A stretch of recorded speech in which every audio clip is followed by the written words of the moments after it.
Hi, welcome to The Real Generation Gap. I'm Rudy Ruiz. I'm Fred Satilli. And today we're going to be discussing the 1973 film by Alejandro Jodorowsky, The Holy Mountain. So when a powerful alchemist takes on a... When a mess... Yeah, that's actually correct. Right. Takes on a... I don't know what that was.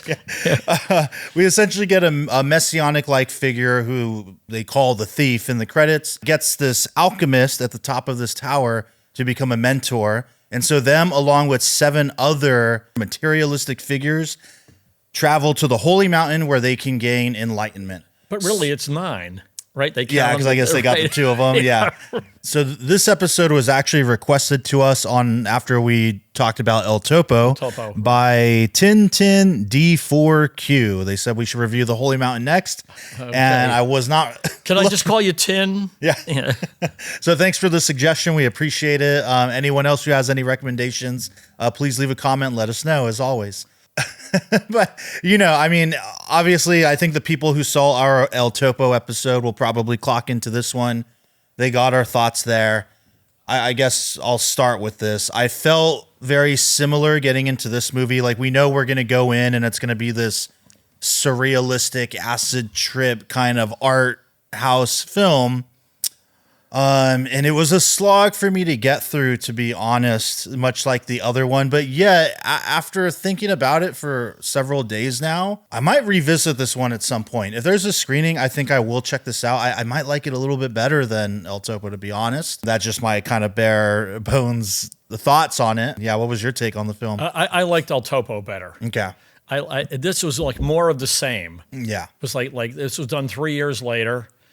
And the interesting thing was this was underwritten by John Lennon. So he must have seen El Topo and said, like, wow, this guy's a weird acid trip thing or something. And I like that kind of thing. And I'm going to back him up. So it's you have to know what time in history this was, right? El Topo was 70. This is 73. It was a very psychedelic time. And this was the most psychedelic guy ever. Yeah. His movies are always volume heavy. Like, where did he get all those animals? It's one thing, they're walking through the Holy Mountain, and all of a sudden they have a tiger on a chain. Yeah. Like, what? Like, just adding a tiger to the cost of production, you need a tiger wrangler. Yeah, right. And like, why bother to do that? But they do. And I mean, he sort of spares no expense. One of my favorite scenes was when they make the casting of him as the Messiah. Yeah. And then he wakes up from being cast, and there's a giant room full of them. It's like the movie Alien, the size of it. Right. You know what I mean? It'd be one thing if he woke up and there was like 100 of those mannequins, but there was like thousands of them. And I just like, where did you get all of them? Like, who made that? It is pretty amazing. Like, even the actors and everyone in the movie, because the costumes alone. It's not like they're just out shooting this guerrilla style. Like, a lot of people got hired and a lot of interesting folks. Like one of the first shots is of the guy that's like missing, I think, all his he's limbs. A quadriplegic. Yeah, and we kind of talked about the same types of characters in El Topo as well, and yeah, he just finds some interesting people, man, and then on top of that, interesting places. Yeah, that big orange monolithic tower thing. Where? Yeah, all the production design and everything in this movie is really incredible. And just, being into cinematography, there's many shots and frames I've seen of this film, even though I had never seen it until now, that are very iconic. Like when he's walking naked in that wide shot and it's like the rainbow pattern on the wall. Oh, yeah. I think it's the very first shot of the movie. It's like the white wall with the black dots and the alchemist in the middle and the 2 people. It's like there's so many amazing frames, like paintings. Just like this could be just a still photography book. It would be incredible. Right. I mean, yeah, just to set those scenes. Yeah, and a lot of those scenes are originally like they show you the set scene. And they let you hang on to it for 10 seconds to sort of absorb it. Like the guy with the white hat and then the people fanned out next to him. Like you need to look at that for a few minutes without anybody moving. Yeah, right. See what's going on. And finally, like, okay, continue the story. Are you okay? And then it's the next incredible scene and the next incredible places. They had that one scene where it was like a parade and they had some kind of dead animals on a crucifix. Yeah, it looked like dogs. And and just I don't know, 500 of them. Where do you get that? What do you? I just read that they got. I guess I don't know. I guess they eat them over there or something because I read this is IMDb trivia. I You don't got to know go down to the it dog shop, but have a dog sandwich. You know, yeah. But I guess it was all real. Like they borrowed them and then like gave them back to the store or whatever afterwards. I'm like, and like you said, I'm like, yeah, that's a lot. Rent and, a dead dog. It's because it's one of those moments where they like rented 500 dead dogs. Who does that? Yeah. When I'm looking at it, I'm like, man, that looks pretty real. Like, is this really like a special effect that they made? But there's something about it where no there's CGI just, you then. can tell, yeah. Everything's practical effects. Yeah. All totally. But man, talking about next level. Yeah, that's interesting. I mean, there's that guy that has like the one eye, you know, like the other eye is missing and he's like hugging the little girl. It's kind of a weird moment, but yeah, crazy characters, crazy places. And 100 naked children. Yeah. Human children. Like running all over the place, you know. I mean, completely full frontal nudity. Yeah. But it's not erotic.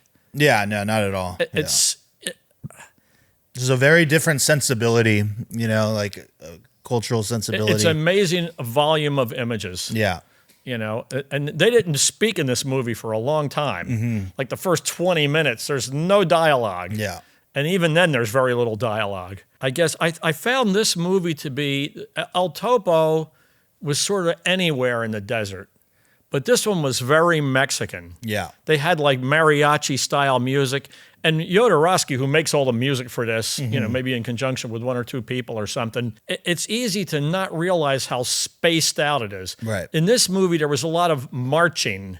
There was marching music. And they had one where they were like, it was like mariachi marching, you know, like sort of like Mexican military, not John Philip Sousa. Yeah, right. You know, and they had the one scene where they were going to a grave, they had a coffin, and they were doing that, what they call first line.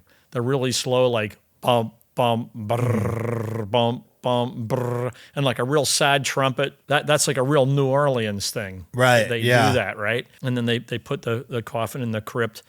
But so many of the ideas are so way out that you have to wonder, like even with a 3-year gap in between those two movies, I mean, this guy's made dozens of movies. Yeah. But even in that gap, to come up with the ideas, like they said, there's supposed to be 10 of us. And then, so where's the 10th guy? And a guy looked in a bowl of water and he saw his reflection. He goes, he's in there. You know, and then everybody else came and looked in and confirmed. Like, yeah. You know, yeah, that's there. Yeah. And then they poured that water into a grave. Yeah. You know, it's like, that is so freaking weird. That's just like, why would you include that in the movie? Yeah. The same thing that I said with El Topo with this. Every single scene in this thing could have been cut out and there would have been no loss. Could have just been not make the movie. That's what you said last time too. Just don't make the movie. Why bother? But the thing that I really loved about this movie, this will be the spoiler alert. It's got a very heavy-duty twist ending. And it's got a very heavy-duty John Lennon-style twist ending. You know, they had just probably come back from the Maharishi Mahesh Yogi. They had a different view of life.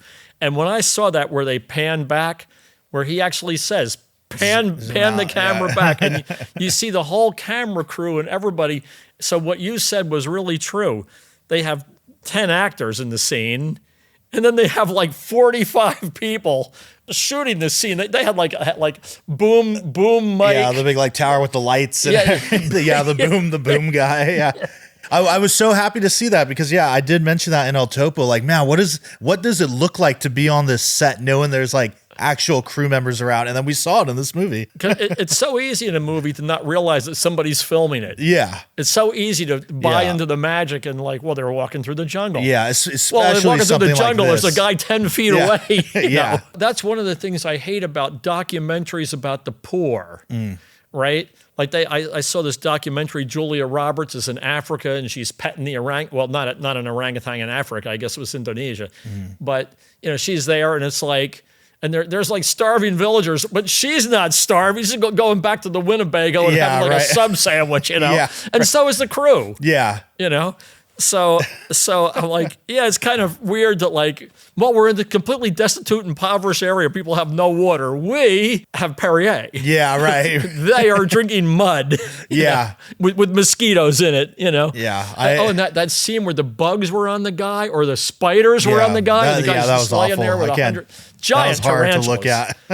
Like, what do they declaw them or something? Like, who could do it? Who could do it? Awful. But the twist ending sort of made it all worthwhile for me. I'd agree with that. It brought me back to life a little bit. I was like, oh man, it was worth it to get to that last shot. And that made me want to, all right, I got to watch it again in a theater and really dial in, because it was a little tough for me at times, man. There were definitely moments where I was like, all right, it was just too stupid. Falling out of it. Yeah. And I'm, what are they doing now? Look at this location. Why are they, when they were out on the boat? Yeah. Why? And I'm not someone like the girl with the monkey. Yeah. Oh yeah, that's right. Why even have that? And I'm not someone who, I'm not always the most insightful. Like every once in a while I can appreciate these movies and I'll give it a lot of thought, but I'm not eager to sit and I'm going to watch the Holy Mountain and like really come up with my theories on what it means and Venus, Jupiter, all the planets and the indoctrination of the kids and what this means and enlightenment is this like, and there's a lot of that. And man, props to the people that do that, because I love to hear them speak about it. I'm not that guy. Comment section. That's the comments. Yeah. Like, yeah, have at it in the comments. I'm definitely not that person, but it did, that ending. I did love this kind of like, hey, what are you guys doing? Like enlightenment is realizing like you're watching a movie, get out and do something. Right. Stand up, go outside, go do something. There's your enlightenment for you. I just like that. I thought was pretty. It's kind of a slap in the face. Yeah. Yeah. Like you're over here watching this silly movie, just a bunch of crazy pictures and stuff. Right. There's an hour and a half you'll never get back. Yeah. Right. Oh man. So yeah, I gotta hand it to him for that, man. One part that was kind of chilling to me when they are going through those 7 different characters, and there's the one that, what do they talk about? How they're teamed up with the government to make toys for kids, and how it's all about like brainwashing them to. That was really scary for like war, and you're like, all right, we're projecting that at some point we're gonna be in conflict with whatever country, so all the toys and everything we make is with the sole purpose of like getting into, again, like brainwashing the kids. When that 5-year-old becomes 20, he'll hate that country. Yeah. He already knows that they're bad. Yeah. So we're going to have that war in 15 years. So let's start promoting it now. Yeah. You know? It was very chilling, and like, oh man, yeah, that's the way we live, man. That's what we. We're all victims of propaganda all day, every day. When I found out, from Bobby Kennedy, or I should say Secretary Kennedy now, that 70% of the commercials on TV are for pharmaceutical stuff. He's like, I don't want any more pharmaceuticals on TV ads, but that will kill TV because that's 70% of the revenue. Right. But that's a shocking thing to realize. Yeah. And then when I watched TV thereafter, season 3 of Reacher, it's like, there's an awful lot of weird drug like stuff that I don't even care about. They have diseases I don't even know what they are. Yeah. It's like, well, if you have, EID, right. It's like, what? I'm Googling stuff. I'm, like, please be a lifetime customer. Right. Yeah. You can take this for the rest of your life and you'll be okay. I think of George Carlin going, 2 in the mouth. Right. Yeah. But anyway, there's so many components of this movie. It could be studied into infinity, and it shouldn't be because it's completely trivial. But it's an artistic thing that somebody made. And I think that you could watch this like a little bit at a time, because you're right, an hour and a half of this is draining. Yeah. You need to watch like a sitcom afterwards or something. Yeah. It's a long 2 hours. A long 2 hours. Yeah, it really is. You could watch a certain section and then just that's it. Like that's all for tonight. Thank you. Yeah. Kind of like, And that's not to say that, myself or even you are like impatient and can't stand like, oh, no. I mean, I went to the theater to see Tarkovsky's The Sacrifice just a couple weeks ago. Like I'm all in, but it's definitely, like we said with El Topo, it's a mood piece, like this was on the list of films for me to like possibly see eventually. but I have to be, we talked about it last time. There's like a mindset. You got to be kind of ready for it. And in this case, it's like, okay, we got to watch it for the show. But I mean, yeah, I'm glad that ultimately it was okay. I mean, I don't have too much more to add. A lot of great pictures, even the one I put like behind the poster, all the big like portraits of the seven and the blue, like just crazy colors. And oh yeah, that guy's not afraid of color, that's for sure. And just well, really I'm going to rate props. it the same way I rated the El Topo, and that is for fans of this thing, it's a 10. Yeah. For the rest of the 99% of the population who get up and go to work in the morning or something, it's a 2. Yeah. If that. Yeah. It's like you almost need like a different number system. Like we have to use like an Aztec number or something, Yeah. That's how I feel. In a stunning turn of events, I think I'm going to give it a 3. Maybe that's not so stunning, but better than a 1. Because at least for me, I can appreciate like the compositional aspect of it, and the ending does boost it up for me. That was the difference. El Topo, I liked the story more. I could understand the story better, and it seemed like less trivial, stuff than this one. But like we both agreed, the ending sort of really got you, didn't it? Yeah. Like it was a shocking thing. And it was a fun, shocking thing, and it sort of made you laugh at yourself. Yeah, and that's what I liked about it. So, I kind of felt like I was in on the joke now. Yeah, right. You know what I mean? Like, oh, I get it. I get it. That's a long way to go for a punchline. Yeah, but they did do it. So that's a wrap on this one, everybody. Leave a comment. Let us know, have you seen this film? What do you think about it? And once again, thank you to the person who suggested this to us. If anyone else has any other recommendations out there, leave a comment, and then we'll give it a watch. But not a Jodorowsky recommendation. Like, give us like give year. Give us a break. Yeah. Yeah. All right. Well, that's a wrap, everyone. Cheers. Thanks again.